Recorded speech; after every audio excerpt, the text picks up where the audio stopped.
अस्सलाम वालेकुम व्यूअर्स, मैं हूं आपका होस्ट अब्दुर्रहमान और आज डिस्कस करेंगे अमेरिका की जानब से पाकिस्तान पर आयद की जाने वाली ताज़ा पाबंदियां जिनके दो मकासद हैं।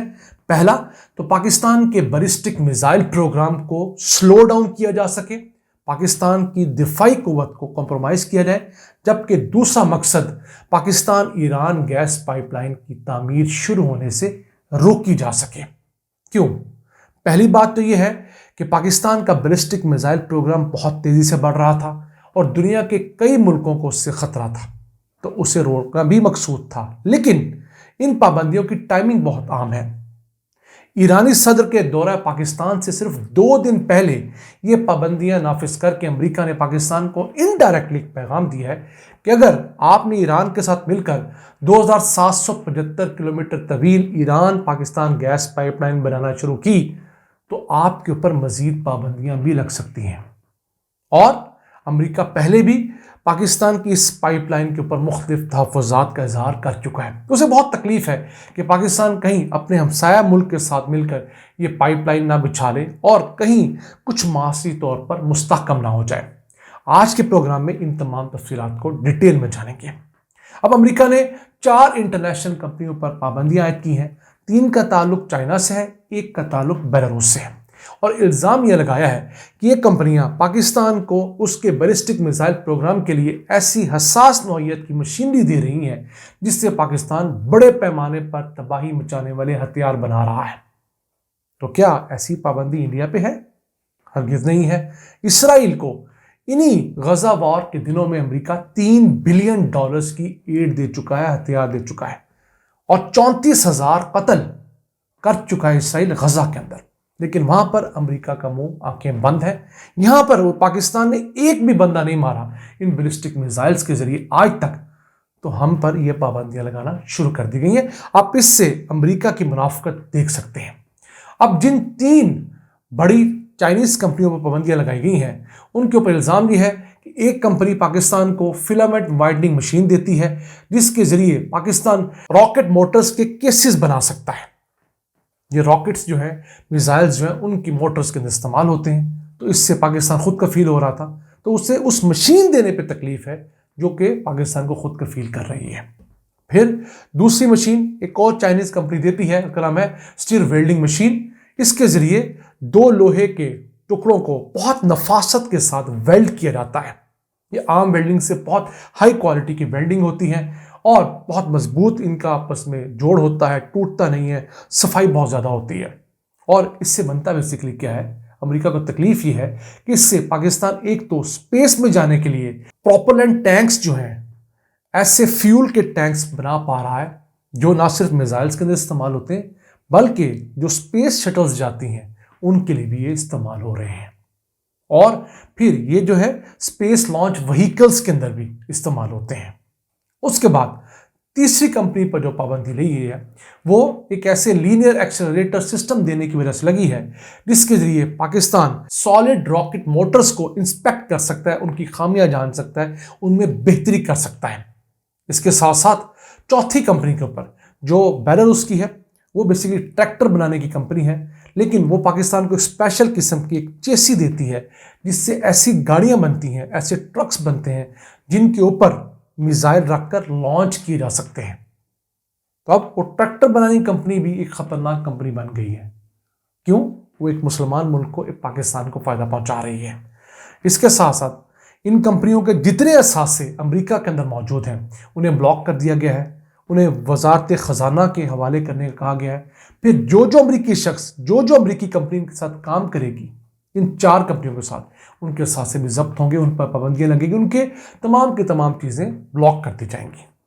तो ये एक किस्म का टीजर छोड़ता है अमेरिका ने ईरानी सदर के दौरे पाकिस्तान को सबूताज करने के लिए। कल से ईरानी सदर पाकिस्तान आ रहे हैं अपने दौरे के ऊपर और उम्मीद थी कि पाकिस्तान ईरान गैस पाइपलाइन पर कोई बहुत बड़ा ब्रेक थ्रू हो जाएगा। अब हम अपनी जरूरत की सिर्फ 40% गैस पैदा कर पा रहे हैं। 60% मुल्क में गैस की शॉर्टेज है और उस 60 में से कुछ 30% हम इंपोर्ट करके पूरी करते हैं, 30% हम लोड शेडिंग करके पूरी कर रहे हैं। तो हम लोग जो 2775 किलोमीटर की एक बहुत तवील गैस पाइपलाइन प्लान कर चुके हैं 1990 की दिहाई से, जिस पर 2009 के अंदर साइन हुआ था, उसे आज तक इसीलिए शुरू नहीं कर सके कि ईरान पर पाबंदियां हैं और ईरान के पाबंदियों की वजह से पाकिस्तान कहीं पाबंदियों की नज़र में ना आ जाए, हम लोग बचते चले आ रहे हैं। दूसरी तरफ ईरान हमें बार बार कह रहा है जी आपने हमसे मुआहदा किया था और हमने उस मुआहदे के तहत अब तक अपनी हदूद में 1100 किलोमीटर की पाइपलाइन बिछा ली है, जो कि $1 अरब की बिछी है। आप लोग अपने 780 किलोमीटर की हदूद के अंदर पाइपलाइन बिछाएं और बकिया हिस्सा जो ईरान की हिस्से में आता है वो भी बिछा लेगा। अगर आपने ये पाइपलाइन ना बिछाई तो सितंबर 2024 के बाद हम आपके खिलाफ आलमी अदालत में जाकर $18 अरब का हर्जाना करेंगे। अब पाकिस्तान जैसा मुल्क जिसके पास सिर्फ $8 बिलियन के रिजर्व्स हैं और वो भी कुछ कर्जों के लिए हुए कुछ ले दे के, तो हम किस हालत में $18 बिलियन को फाइट करेंगे या हारेंगे? हमारे पास ऑप्शन नहीं। हमने उसका हल ये निकाला कि चले हम लोग अपने हिस्से की 780 किलोमीटर गैस पाइपलाइन नहीं बना पाते, हम इब्तदाई तौर पर 80 किलोमीटर की गैस पाइपलाइन बना लेते हैं ईरानी बॉर्डर से लेकर गवादर तक, और गवादर को हम गैस मुहैया करेंगे जिसके जरिए हमारे ऊपर वो जो कदगन है या वो जो शिक इंप्लीमेंट हो रही थी कि हमने गैस पाइपलाइन नहीं बनाई और $18 अरब की पेनल्टी लगेगी, वो खत्म हो जाएगी। फिर हम इस 80 किलोमीटर की पाइपलाइन बिछाने के बाद अमेरिका का मूड चेक करने में भी कामयाब हो जाएंगे कि अमेरिका बहादुर हमें क्या रिस्पॉन्स देता है। अगर अमेरिका ने मुनासिब सा रिस्पॉन्स दिया तो हम इसी 80 किलोमीटर को मजीद 700 किलोमीटर एक्सपेंड कर लेंगे, और अगर उसका कोई सख्त रिस्पॉन्स आया तो हम कहेंगे कि हमने सिर्फ गवादर की ज़रूरियात पूरी करने के लिए गैस थोड़ी सी ली है, जिस तरह हम गवादर की ज़रूरियात पूरी करने के लिए या मकरान डिवीजन के लिए ईरान से कई सालों से बिजली ले रहे हैं। लेकिन जो अब ये रिएक्शन है अमेरिका का, तो मुझे लगता है इसके बाद पाकिस्तान के पास बहुत कम ऑप्शंस हैं कि हम लोग ये पाक ईरान गैस पाइपलाइन बना पाए। क्यों? हमें अमेरिका से मदद चाहिए IMF का प्रोग्राम लेने के लिए। हमें $8 अरब का कम से कम प्रोग्राम चाहिए अमेरिका से IMF का, और IMF अमेरिका की मर्जी बगैर कुछ भी नहीं करता। इसके अलावा हमें दुनिया के दीगर कई मुल्कों से, इवन वर्ल्ड बैंक से, एशियन डेवलपमेंट बैंक से, इसके साथ साथ सऊदीया से, UAE से, कतर से मजीद फाइनेंसिंग चाहिए। फॉरेन डायरेक्ट इन्वेस्टमेंट भी चाहिए, कर्जे भी चाहिए, ग्रांट्स भी चाहिए, ताकि अपनी मईशत को चलता रखें। तो अगर अमेरिका ने हमारे पर पाबंदियां लगा दी तो समझिए IMF का प्रोग्राम तो ख़त्म हो गया, और उन पाबंदियों की वजह से हमें जो मुख्तलिफ लोन्स मिलने थे, जो ग्रांट्स मिलनी थी, वो तमाम चीज़ें भी बंद हो जाएंगी। तो ये समझिए पाकिस्तान का मुआशी गला घोंटा गया है। पंजाबी में कहते हैं सज्जी वो खा के खब्बी मारना। तो अमेरिका ने हमें दाएं हाथ से मारी है और बताया ही है कि बाईं तरफ वाली जगह आपकी ज़्यादा सेंसिटिव है, उस तरफ भी मैं मार सकता था, अभी सिर्फ आपको मैं टीज़र दे रहा हूँ। तो ये हालत उन मुल्कों की होती है जो मुआशी तौर पर मुस्तहकम नहीं होते। नो डाउट हम बहुत बड़ी मिलिट्री पावर है, लेकिन चूंकि हमारी जेब में पैसे नहीं, हम उस मिलिट्री पावर को क्या करेंगे? अगर हमारे पास अपने टैंकों के अंदर फ्यूल डलवाने के पैसे नहीं, जैसे जनरल बाजवा कहा करते थे, तो हम क्या जंग लड़ेंगे, क्या मुकाबला करेंगे?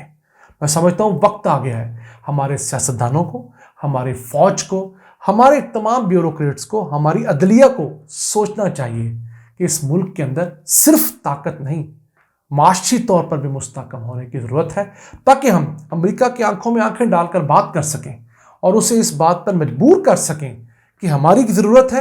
अगर हमें सस्ती गैस अपने दरवाजे पे मिल रही है तो हम आपके कहने पर कहीं से महंगी गैस क्यों खरीदें? हाँ, आपने हमें सस्ती गैस देनी है तो आप कतर पर इन्फ्लुएंस डालें, हमें वहाँ से सस्ती गैस ले दें। आप कोई और मुल्क ढूंढें जो कि आपके ज़ेरे असर हो, वहाँ से हमें सस्ती गैस दे दें। अब जो गैस का रेट ईरान हमें दे रहा है वो कतर से थोड़ा कम है।